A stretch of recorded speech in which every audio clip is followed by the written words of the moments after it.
का स्वागत व अभिनंदन है। दोस्तों, आज हम बात करने जा रहे हैं अगैती भिंडी की खेती। भिंडी की खेती करने से पहले मैं आपको इस वीडियो के अंदर 6 पॉइंट बताऊंगा।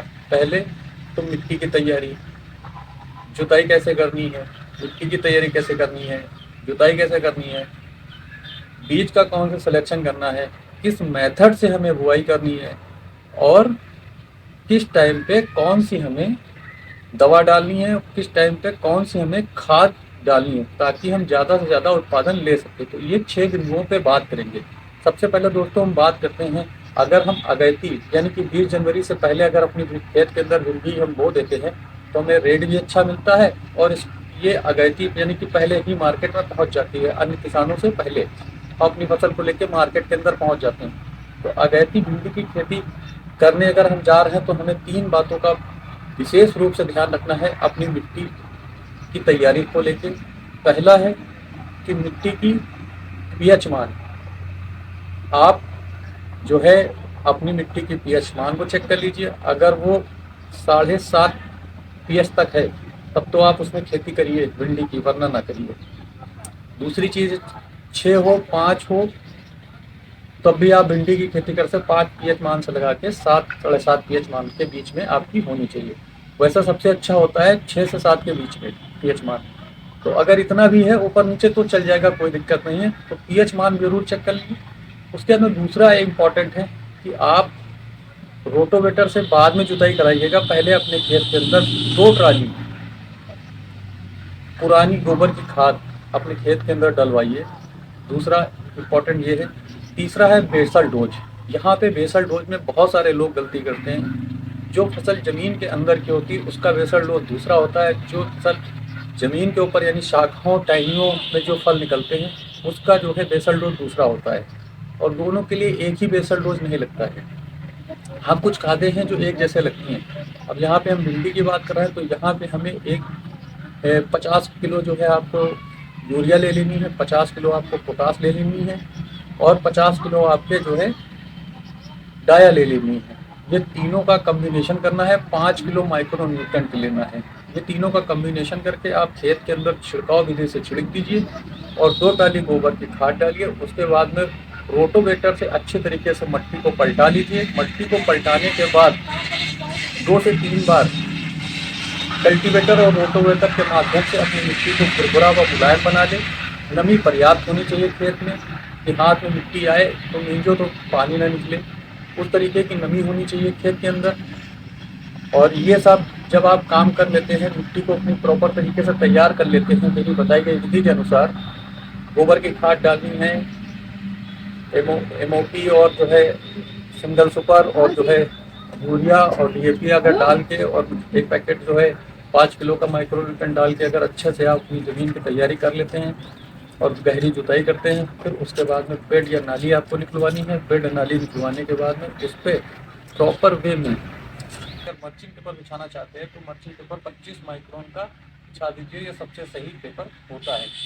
मर्चिंग पेपर में आर पार धूप ना आए, इसके लिए अगर आप चाहते हैं तो मेरी वीडियो देख सकते हैं कि हमें कौन सी सब्जी के लिए किस टाइप की मर्चिंग पेपर बिछाना चाहिए।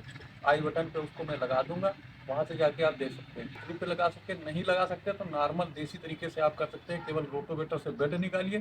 बेड निकालने के बाद में जो अपना जो सीड है, अब यहाँ पे सीड सिलेक्शन की बात आती है। तो सीड हमें हमेशा जो है अच्छी लेना चाहिए। अच्छा सीड लेना चाहिए, अच्छी कंपनी का सीड लेना चाहिए, हाइब्रिड सीड लेना चाहिए क्योंकि हमें ज़्यादा उत्पादन दे। जो हमें ज़्यादा उत्पादन लिए करना क्या है दोस्तों कि आपको जो है हाइब्रिड सीडों का लेना है। सैमनीस का हो गया, वीएनआर का हो गया, बीएसएफ का हो गया, ननियो का हो गया, चित्रा का हो गया। मैं सारे यहाँ पे जो है वीडियो पे मैं लगा देता हूँ कि इन सब में से कोई भी हाइब्रिड सीड आप ले लीजिए। ये सारे के सारे सीड हमारे जाने परखे हुए हैं। इसमें रोग बीमारियाँ कम आती है और उत्पादन बहुत ज़्यादा देती है। एडवांटा की भिंडी थोड़ा सा महंगा बीज है, अगर चाहे तो आप वो भी लगा सकते हैं। वो भी जो है अच्छा उत्पादन देती है, भरपूर उत्पादन देती है। या आप यूपी से देख रहे हैं, महाराष्ट्र से देख रहे हैं, कर्नाटक से देख रहे हैं, केरल से देख रहे हैं, अगर आपके यहाँ टेम्परेचर ठीक ठाक आ गया है, 10-12 डिग्री टेम्परेचर आ गया है, तो आप जो है अपने एरिया के अकॉर्डिंग अपने जो है आपके क्षेत्र में जो सबसे प्रचलित वैरायटी हो, जो सबसे ज़्यादा उत्पादन देती हो, वो आप लगा सकते हैं। ये आपका खुद का रिस्क होगा, कराना होता है। बीज को अंकुरित कराने के लिए भी मेरी एक वीडियो शॉर्ट बनी हुई है, अगर आप चाहें तो मैं आई बटन पे लिंक लगा दूंगा, आप जाके उसको देख सकते हैं। तो पैकेट फाड़िए, उसको भिगो के रखिए कम से कम जो है 1 रात के लिए। 1 रात जब आपका सीड भीग जाता है, उसके बाद उसमें छोटा छोटा अंकुरण आ जाता है, उसके बाद डायरेक्ट आप खेत के अंदर 1.5 से 2 फीट की दूरी पे आप सीड को लगाएं। बढ़िया दूरी होती है ताकि हमारे पौधे को हवा मिल सके, प्रॉपर तरीके से तो उत्पादन देने में कामयाब बन सके। और जो बेड से बेड की दूरी है वो रखनी है हमें 4 फुट। पंक्ति से पंक्ति की दूरी 4 फुट, पौधे से पौधे की दूरी 1.5 से 2 फीट। अगर आप 1.5 फीट रखेंगे तब भी ठीक है, 2 फीट रखेंगे तब भी ठीक है, क्योंकि फिर आपकी भिंडी जो है 4-5 महीने आपको उत्पादन देगी, तभी तो आप अच्छा पैसा कमा पाएंगे। इसलिए सही मैनेजमेंट की ज़रूरत होती है। सीड हमारा सोइंग हो गया, नाली हमारी बन गई, मल्चिंग जिसको लगानी है मल्चिंग लगा लिया, ड्रिप डालनी तो ड्रिप डालनी। अब खाद की हम बात कर लेते हैं। यहाँ पे जो खाद आती है, तो जो हमने बेसल डोज में दिया वो तो पौधे को पर्याप्त है, लेकिन हमें ऊपर से भी कुछ बातों का ध्यान रखना होता है। कुछ खादें जो है प्रॉपर वे में चलानी होती है।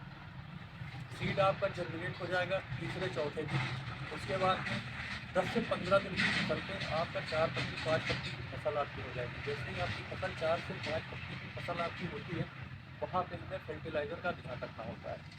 वहाँ पे हमें 19-19 या 20-20 का, अगर आपके पास ड्रिप है तो ड्रिप में चला दिया, ड्रिप नहीं है तो फिर आप जो है उसको स्प्रे भी कर सकते हैं, या आप जो है ड्रिंचिंग भी कर सकते हैं। तीनों मेथड में से जो मेथड आपको सही लगे। अगर आप फ्लड चला रहे हैं तो आप जो है स्प्रे वाला जो पंप है उसमें 19-19 डब घोर के रख दीजिए और फ्लड के माध्यम से उसको दे दीजिए प्रॉपर वे से। 19-19 ह्यूमिक एसिड, ये दो इम्पॉर्टेंट फर्टिलाइजर हैं जब हमारी फसल जो है 10 से 15 दिन की हो जाती है। उसके बाद में फिर इसको 8 दिन बाद हम लोग रिपीट करते हैं। 8 दिन बाद जैसे ही आप रिपीट करेंगे तब आपकी फसल हो जाएगी 25 दिन की। 25 दिन की फसल पे फूल फल आने लगते हैं। जैसे हमारी फसल पे फूल फल आते हैं तो यहाँ पर हम थोड़ा सा मात्रा लेते हैं 1261 की।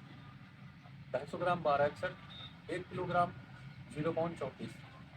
इसको हम 200 लीटर पानी के अंदर घोल के अपने एक गेंदर छिड़काव या फ्लड या ड्रिप से दे देंगे। क्योंकि भिंडी की खेती के अंदर हमें जो है खादें बहुत कम देनी होती है और उत्पादन में बहुत ज़्यादा लेना होता है। इसके लिए हम लोग जो है ध्यान रखेंगे कि हमें जो है खाद की मात्रा टाइम टू टाइम लेनी हो और कम से कम देनी हो। उसके अंदर जैसे ही आप में छोटी छोटी भिंडी की नोकें दिखने लगी या छोटे छोटे आपको जो है भिंडी दिखने लगे, वहाँ पे आप 0.34 को 8-8 दिन पर रिपीट करते जाइए।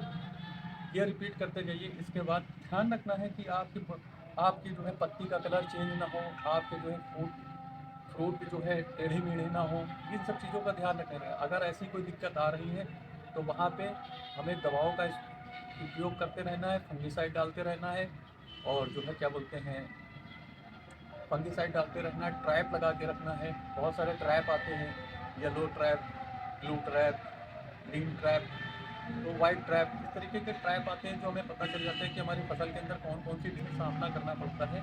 फल मक्खी का, फल मक्खी के लिए एक लालटेन वाला ट्रैप आता है, उसको आप लगा दीजिए बाहर बाहर।